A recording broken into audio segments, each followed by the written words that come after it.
Before DC created the cyborg, before stories were written about humans joined with bodies that were not fully human, there existed an ancient African tale passed quietly from generation to generation. Many who hear it believe this forgotten story planted the first seed of the cyborg character. Long ago, there was a village called Kolo, set between wide rivers and deep green forests. The land was rich and alive. The people of Kolo were famous hunters. From childhood, their boys were taught to track, to aim, and to kill. Their women were known across the plains for their beauty and grace, and many neighboring villages sought marriage ties with Kolo. It was said that the village itself had been shaped by strength and survival. The beliefs of Kolo were simple and strict. What was human was good, but whatever came from the wild was dangerous and must be destroyed. This belief did not come from nothing. Wild animals often crept close to the village at night. Some stole goats. Others attacked lone hunters. There were stories of children taken and killed when they wandered too far. Over time, fear hardened into law. Every hunter was trained to kill anything that was not human if it crossed the village boundary. To the people of Kolo, the forest was a source of livelihood and also an enemy that never slept. They worshipped the moon goddess, whom they believed watched over humans from the sky. Every 7 years, when the moon turned red, the people held a great festival. Drums echoed through the land, fires burned all night, and offerings were given so the goddess would protect them from the wild. During one such festival, a woman named Sadia stayed behind. Her belly was heavy with her first child, and walking caused her great pain. Her husband, Tano, was one of Kolo's finest hunters. He went to the festival to pray for his family, and to give thanks for the baby growing inside his wife. That same night, while the village sang during the Red Moon Festival, Sadia went into labor. She cried out alone in the dark hut, gripping the earth as pain tore through her. After a hard and painful labor, a child lay in her arms. But when she looked down at him, fear froze in her face. The child was beautiful and terrible all at once. His face was human and calm, but his arms and legs were covered in thick lines and fur like that of a wild beast. His fingers ended in curved, hard nails. Worst of all were his eyes.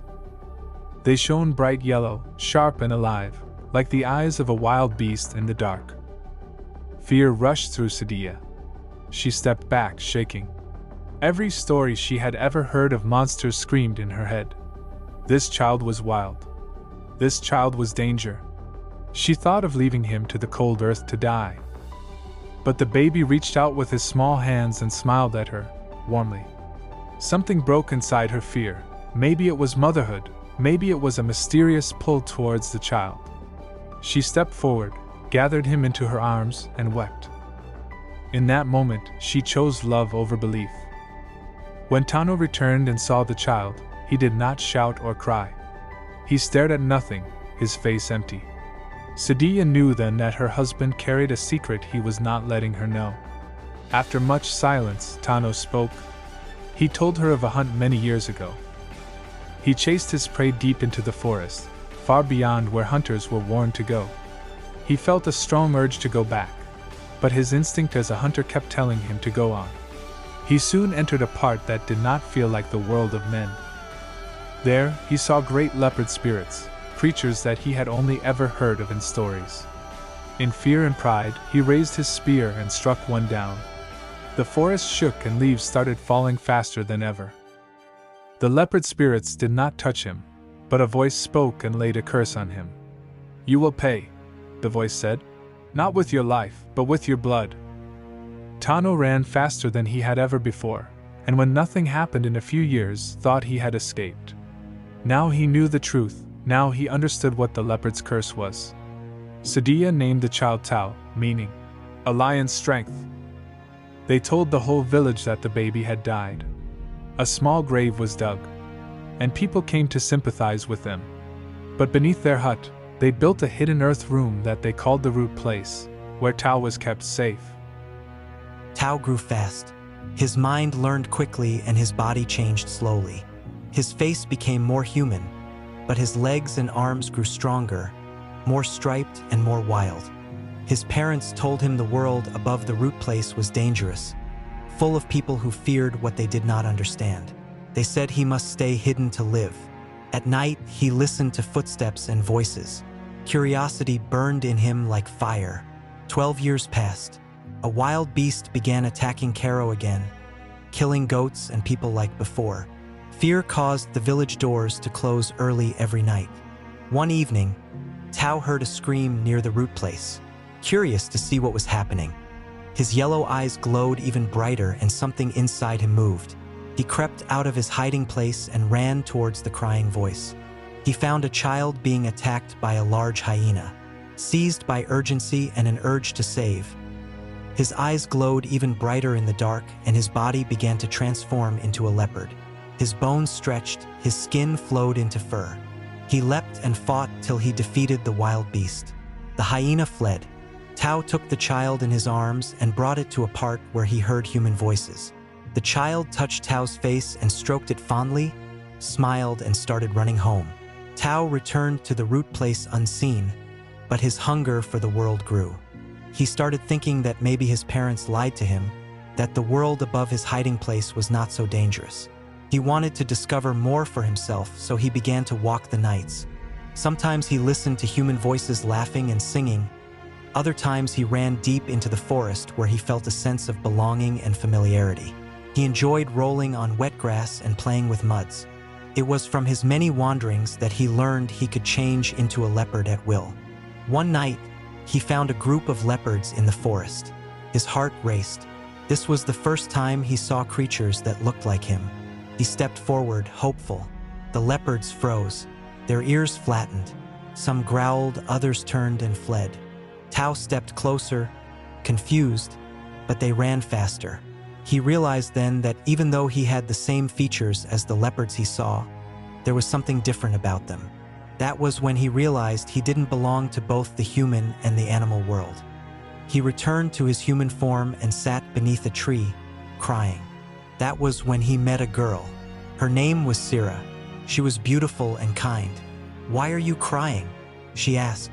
They spoke softly, and he realized she was not afraid of him. He told her about his feelings, how he didn't feel accepted into any of the worlds he belonged to. She listened and said kind words to him. They met many nights after. He showed her his animal form and even carried her on his back for long runs. The both of them laughed wildly and played together for several nights. One night, the beast returned. Sira was walking to the parts where she meets with Tao, humming softly and unaware of the shape moving just beyond the trees. The beast stepped out suddenly, its body low, muscles tight, eyes fixed on her. She screamed and turned to run, but the beast was faster. It leapt high and sank its claws into her shoulders. Luckily for her, Tao was already close to their meeting place. He burst forward, and in a split second took the form of a leopard. He landed between Sira and the beast, claws digging into the earth. The beast roared, shocked by the challenge, and circled him slowly. They fought in the open dirt path. The beast struck first, claws slashing across Tao's side, tearing fur and flesh. Tao staggered but did not fall. He lunged forward, sinking his claws into the beast's shoulder. They rolled across the ground, snapping, snarling, biting. Dust rose thick into the air. Tao felt pain burn through his body, but something deeper pushed him forward, and it was his love for Sira, and a need to protect what little good he had known. With one final cry, he drove his weight into the beast and broke its neck. Tao stood over the body, chest heaving, blood dripping from his fur. He turned to Sira. She was shaking, her arm bleeding badly where the beast had struck her. He stepped toward her slowly, gently, as if afraid she might break.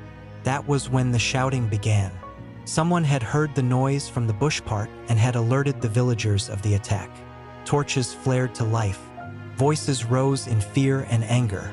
Hunters poured into the path, spears raised, fire shaking in their hands. Tao froze. He looked down at Sira, then at the beast at his feet, and knew there was no hiding anymore. In an attempt to save himself and convince them that he was not the threat, he changed into his human form. He stood there as a boy again, bleeding, shaking, holding Sira close. For a moment, the hunters stopped. Confusion ran through them. Some lowered their spears. Others stepped back in fear. Then someone shouted, "It is a beast that wears a man's face." In unison, more hunters rushed forward. Flames waved overhead and the crowd grew louder, angrier. Tao felt hands pull Sira out of his hold. She cried out his name, reaching for him, but her parents dragged her back, covering her eyes, telling her not to look, not to speak, that he was a monster and an evil abomination. At that moment, Tano and Sadia pushed through the crowd. Tano placed himself in front of his son, arms spread wide, screaming that Tao was his son. Sadia clutched Tao's shoulders, screaming that he was her child, born of her body, loved and human. Her voice cracked and broke, but she did not stop.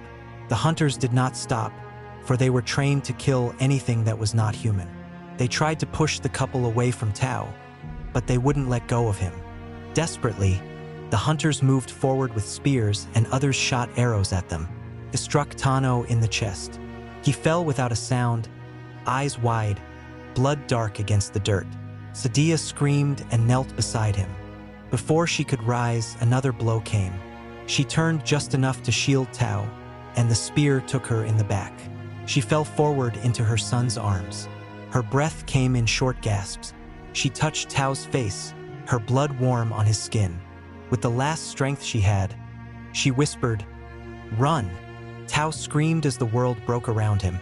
He stood up, blood-soaked, eyes glowing, grief turning into something wild and sharp. He transformed into a leopard. The hunters drew back, afraid of the transformation. Tao wanted to fight, but his mother's words rang in his ears that he turned and ran. Behind him, Sira was held tight by her parents. She tried to stretch her hands towards him, then she stopped. When Tao looked back, her eyes were empty of the love they once held, filled only with fear and confusion. She turned her face away. Tao vanished into the forest. He ran until the sounds of the village were swallowed by trees. He did not know where he was going. His feet bled, controlled by so much emotion. He kept transforming from human to leopard as he ran and fell. Branches cut his skin along the way, and his tears mixed with sweat and blood while his chest burned as if fire lived inside it. The forest grew thicker the deeper he ran. The moonlight faded, and shadows twisted into shapes that watched him. Still, he did not stop. His mother's voice echoed in his head like a drumbeat. "Run, run, run." At last, his strength failed him. He fell to his knees beside a wide, ancient tree whose roots rose like the backs of sleeping animals. He cried there in his human form, not quietly, but like a wounded child who had lost everything. He beat the earth with his fists and called out for his parents, for Sira, for the life that had been taken from him in a single night. The forest answered. The air grew heavy. The wind stopped. From the darkness, yellow eyes began to open. Shapes moved between the trees. Leopards stepped forward, their bodies larger and more graceful than any Tao had seen before. Their skins shined faintly, marked with patterns that looked older than time. These were not animals of flesh alone. These were spirit leopards, the watchers of the deep forest, the same beings his father had once offended. Tao felt fear rise in him, but he did not run. He stood slowly, lifting his head. His body changed on its own, fur covering his skin, claws forming, eyes burning bright. The leopards circled him, sniffing the air, studying him. Tao knew instantly that he was one with these creatures. One stepped forward. He was larger than the rest, its eyes filled with deep knowing. "You are the payment," the spirit spoke, not with a voice, but inside Tao's mind.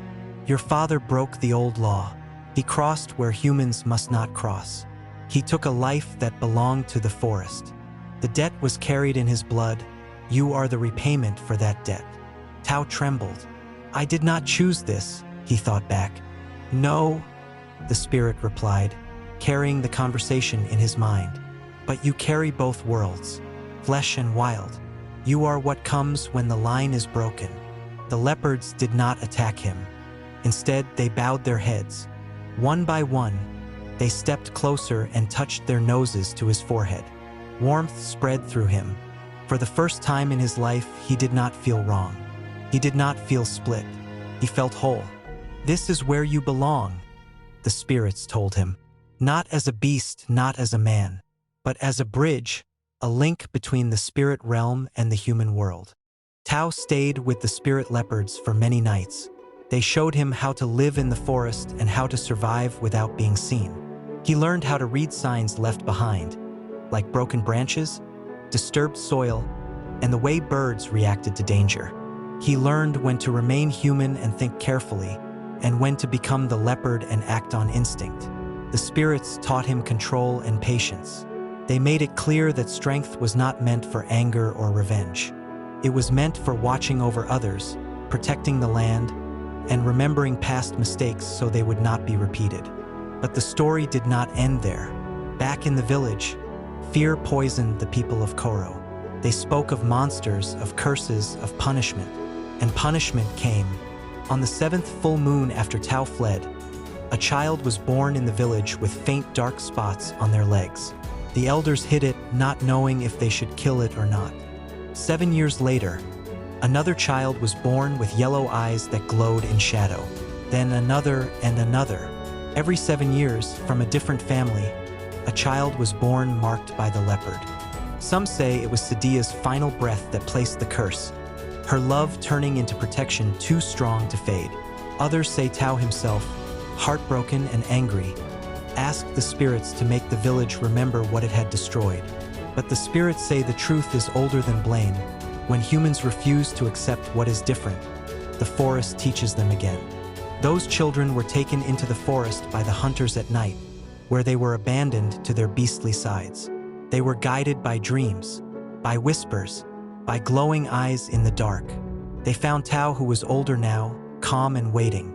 He became their teacher and their guardian. Thus began the Leopard Men. They were not killers. They were watchers. They lived between the village and the forest, stopping raids, punishing cruelty, and protecting balance. By day they were human. By night they wore the skin of the leopard. Like metal joined to flesh, they were living bridges, neither curse nor blessing alone. And far beyond Kolo, long after the story lost its fame, people would still whisper of creatures who were not fully men, shaped by something other than birth alone. Stories would change, faces would fade, but the idea would remain that sometimes, when the world breaks a boundary, something new is born to hold it together. And that is how the Leopard Men began. When you hear of creations like Cyborg, who are never fully human technology, remember that once they walked the paths of Africa, men formed by fate, curse, and bound by brotherhood. Men who were neither both human and beast, and remember also that these held in their hands the power to protect the people.